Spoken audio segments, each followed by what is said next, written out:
Pergunta para vocês dois, aí vocês me dão, né, as perspectivas de vocês. Matos também pode falar. Bom, acho que não tem dúvida dos benefícios, né, que a gente está falando e de como esse processo é transformador. Acho que a gente falou bastante disso até agora. Agora, as empresas precisam se preparar para isso. A gente sabe que muitas empresas já começaram, muitas empresas são OEA, muitas que não são ainda estão se preparando para ser. Mas, na perspectiva de vocês, né, quais são os desafios que as empresas vão encontrar nesse caminho? E se vocês quiserem arriscar 2, 3 sugestões, né, e o que vocês falariam para as empresas que estão começando a olhar para isso e querer se preparar para isso, né? Então, desafios e como se preparar. Começa agora você, Fernando. Eu acho que é um ponto que a Márcia já havia comentado.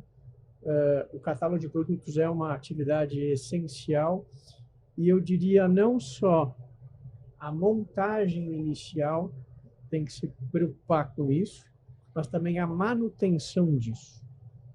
Cadastro é um negócio que para sistemas, aí tirando um pouquinho o boné de operação e colocando de sistemas, se você não mantém um cadastro sempre atualizado, não adianta você alimentar de uma única vez, terminei a atividade. Não, aquilo vai se tornar uma atividade dia a dia. Da rotina, né? Uma rotina e que podem surgir produtos novos, podem ser excluídos, podem vir produtos que a empresa vai importar novos, e aí precisa ter um pouquinho de cuidado para poder fazer o catálogo deles. Então, esse acho que é um dos grandes desafios e que entra também no assunto da conformidade.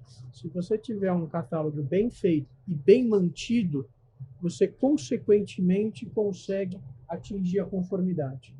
Fernando, vou te fazer uma pergunta dentro da pergunta. Uhum. Como ter um catálogo bem alimentado? Porque a gente sabe que não depende só da área de comércio exterior. Às vezes ele vai precisar do engenheiro da empresa, às vezes ele vai precisar de um cara da área comercial. É isso, não é só comércio exterior, ele vai ter que engajar outras equipes. Não. E aí eu até vou dar um exemplo que a gente tem um cuidado. A gente tem, por exemplo, se você pega uma empresa química, de indústria química, e que ela importa regularmente produtos químicos. Muitas vezes ela importa arruelas, parafusos para as máquinas dela. E as empresas, nem sempre o engenheiro que quer trocar o parafuso dele, ele não sabe se o parafuso é de aço, de titânio ou é de ferro. Ele só precisa do parafuso. Mas ele precisa do parafuso dele, porque senão vai parar a máquina dele, etc. Então, as empresas vão ter que aprimorar um pouquinho mais esse controle, porque o catálogo de produto é para tudo, não é só para o seu dia a dia. Então, esse fluxo não tem jeito. A gente chama uma área de não produtivos, quando é uma empresa. Se é uma empresa de parafusos, o parafuso é produtivo. Perfeito. Mas se é uma empresa química que está importando partes e peças, essas operações não produtivas precisam ter o cuidado e o primor para manter o cadastro atualizado. Não tem jeito. E aquilo, mas eu vou importar uma vez só. Não tem jeito. Você tem que cumprir. É a vantagem, é o ônus e o bônus. Sim. Então, você vai ter que manter isso e vai ter que ter cuidado com isso.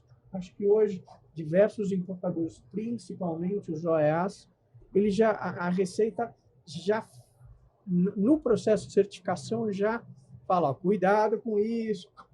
Então, já põe ali alguns pontos de atenção. E isso hoje é feito na DI, mas não tem o amparo, vamos falar, técnico de TI para fazer de uma forma estruturada.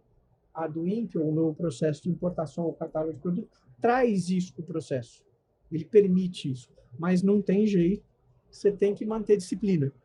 Disciplina é a palavra aí na verdade. Pelo menos eu não sei se a Márcia concorda comigo, mas precisa manter disciplina. Não tem jeito. E você quer o ônus de ter o bônus de ter um processo rápido, mantenha seu cadastro rápido. Então, uma sugestão tua forte para as empresas é olhar base de dados de item. Eu acho que isso é um dos corações, se a gente puder falar assim, do novo processo de importação. E que aí passa pela DWIN, pela EPCO, por um monte de outras atividades ou outros módulos que se intercalam. Mas eu diria que esse vamos falar, uma recomendação. A gente, para alguns clientes nossos, já está se estruturando para fazer isso. Legal. Utilizando a base de dados que a gente já tem. Legal. A gente vai ter que agregar o atributo aí no meio. O atributo é um ponto de atenção. É um ponto de muita